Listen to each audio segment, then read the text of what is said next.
નમસ્કાર, આપ જોઈ રહ્યા છો નેશન પ્લસ ન્યૂઝ. હું છું આપની સાથે હિરલ પંડ્યા. વડોદરા શહેરમાં કાયદો અને વ્યવસ્થાની સ્થિતિ સામે સવાલ ઉઠાવતી એક સનસનાટીભરી ઘટના સામે આવી છે. શહેરના વ્યસ્ત ગણાતા વાઘોડિયા ચોકડી વિસ્તારમાં જાહેરમાં ફાયરિંગની ઘટના બનતા સમગ્ર પંથકમાં ભારે દોડધામ અને ભયનો માહોલ સર્જાયો હતો. ગતરોજ રાત્રે શહેરના વાઘોડિયા ચોકડી વિસ્તારમાં બાઇક પર સવાર થઈને આવેલા અજાણ્યા હુમલાખોરોએ એક વ્યક્તિને ટાર્ગેટ બનાવ્યો હતો.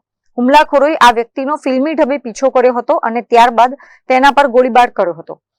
ગોળી વ્યક્તિના ખભાના ભાગે વાગતા તે લુહીલુહાણ થઈ ગયો હતો અને તેને ગંભીર ઈજાઓ પહોંચી હતી. ઘટનાને પગલે આસપાસના લોકોમાં ભારે અફરાતફરી મચી ગઈ હતી. જાહેરમાં ગોળીબારની આ ઘટના બાદ હુમલાખોરો તુરંત જ ત્યાંથી ફરાર થઈ ગયા હતા. બીજી તરફ ગંભીર રીતે ઘવાયેલા યુવકને તાત્કાલિક સારવાર અર્થે એસએસજી હોસ્પિટલ ખાતે લઈ જવામાં આવ્યો હતો.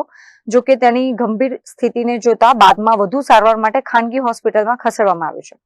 ઘટનાની ગંભીરતાને ધ્યાને રાખીને વડોદરા શહેર અને ગ્રામ્ય પોલીસની જુદી જુદી ટીમો તાત્કાલિક ઘટના સ્થળે દોડી ગઈ હતી. વડોદરા શહેરની વાઘોડિયા ચોકડી ઉપર એક ભાઈ વ્યક્તિ પોતાની ફોર વ્હીલ કારમાં જતા હતા. એમને ઓવરટેક કરી બાઇક ઉપર બે જણા આવી એમને ફાયરિંગ કરેલું છે. એમને જમણા ખભા ઉપર ગોળી વાગી છે. હાલ એસએસજીમાં સારવાર હેઠળ છે અને વડોદરા ગ્રામ્ય પોલીસ અધિક્ષક સાહેબના માર્ગદર્શન નીચે એલસીબી, એસઓજી, અમારું ડિવિઝન, ડીવાયએસપી ઓફિસ અને સમગ્ર જિલ્લા વડોદરા જિલ્લાની પોલીસની ટીમ, તમામ થાણા અધિકારીઓ આ તપાસમાં લાગેલા છે. સાથે સાથે શહેર પોલીસ પણ મદદમાં છે. સાથે જ કેટલા રાઉન્ડ ફાયરિંગ કર્યા હતા એ એક્ઝેક્ટ હજી ખ્યાલ નથી. જે ભાઈને વાગ્યું છે એ સારવાર હેઠળ છે.